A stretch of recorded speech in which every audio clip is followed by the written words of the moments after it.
Hi, this is Todd from Sniping on a Ranch. And today's video is going to be a lot different than videos we normally make.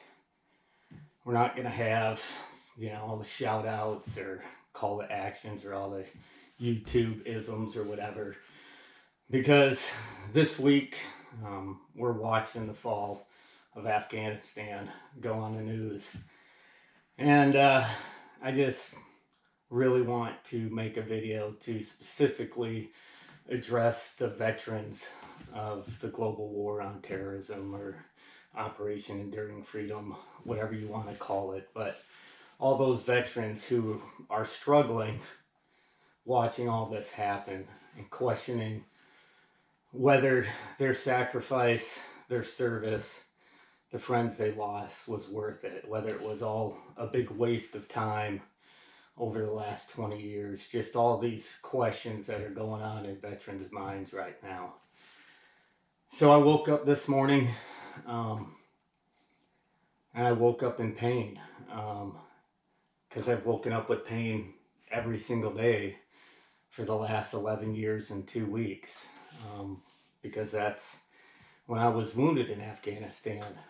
I did 6 tours in Afghanistan. If you want to know about my service or whether I have a right to do this video, I will have a link in the description or something so you can see about my military service and whether or not you believe I have a right to make this video. So I woke up with pain this morning. I took my pills to take the edge off of them and got up.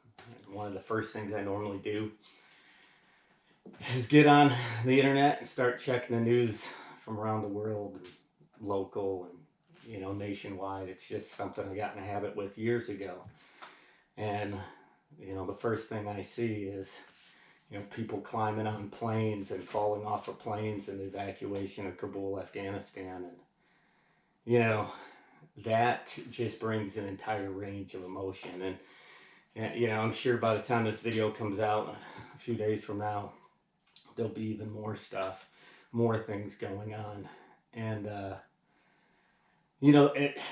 I don't even know if I can put into words just this roller coaster of emotions when you see something that you've put so much of yourself into and you see it falling apart.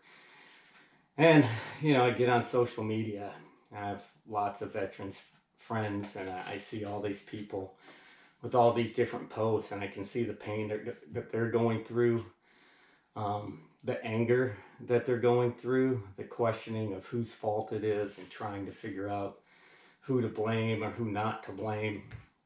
And so I did a social media post, and the reaction to that is one of the reasons why I decided to make this video. I came into the Army in the early 90s, and all I ever heard was, we're not going to make the same mistakes that we made in Vietnam. I mean, that's over and over again. That's all I ever heard.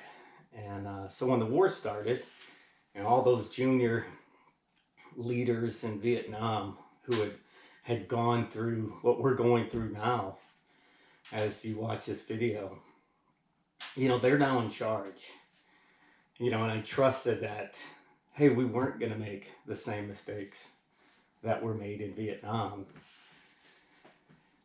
Unfortunately, we know how that turned out. And I remember it was June of 2010. I was getting ready for my 9th deployment of my career. And I was in an office with a bunch of senior enlisted guys and some senior warrant officers. And actually we had a senior officer with us too.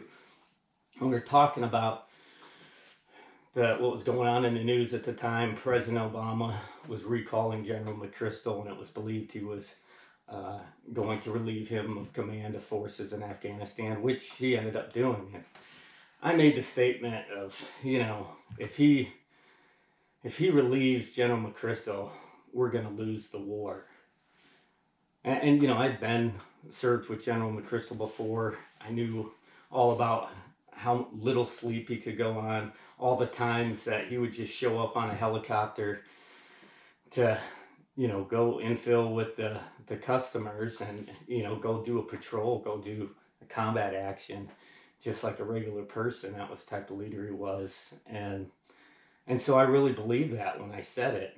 And I'll never forget this senior enlisted guy, who's a very good friend of mine, probably watching this. He said to me, he goes, "Really, Todd? Do you really think that we're not going to win? I mean, what's a win? You know, what type of win are we fighting for? Is there really a win possible in Afghanistan?" And I found myself actually speechless. I was dumbfounded. And I was, what was a win? What were we fighting for where we could actually win? And I thought about that for several months. I left right after that to go on my combat tour over there.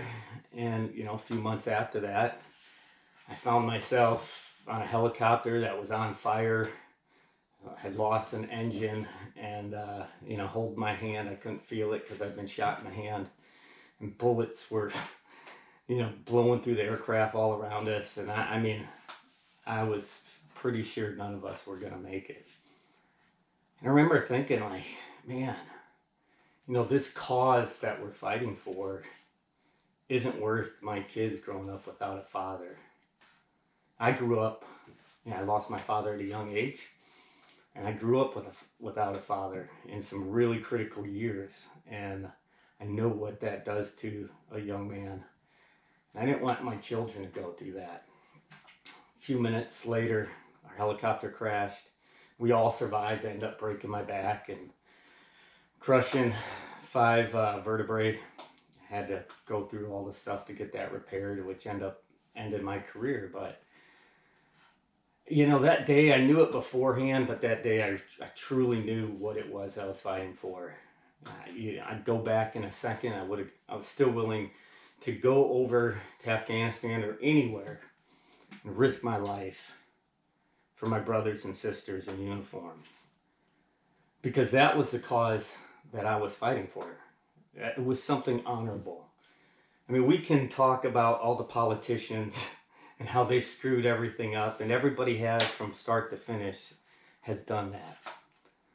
But I fought for my brothers and sisters, and there was honor in that. And the ones I lost, they sacrificed their life for me and my brothers and sisters in arms. And no matter what happens in Afghanistan, no matter what we see on the news, it doesn't change the fact that there's honor in that. And that's what we fought for. And so for all of you who are hurting, who are questioning whether your service was legitimate, whether your service was worth it, it was.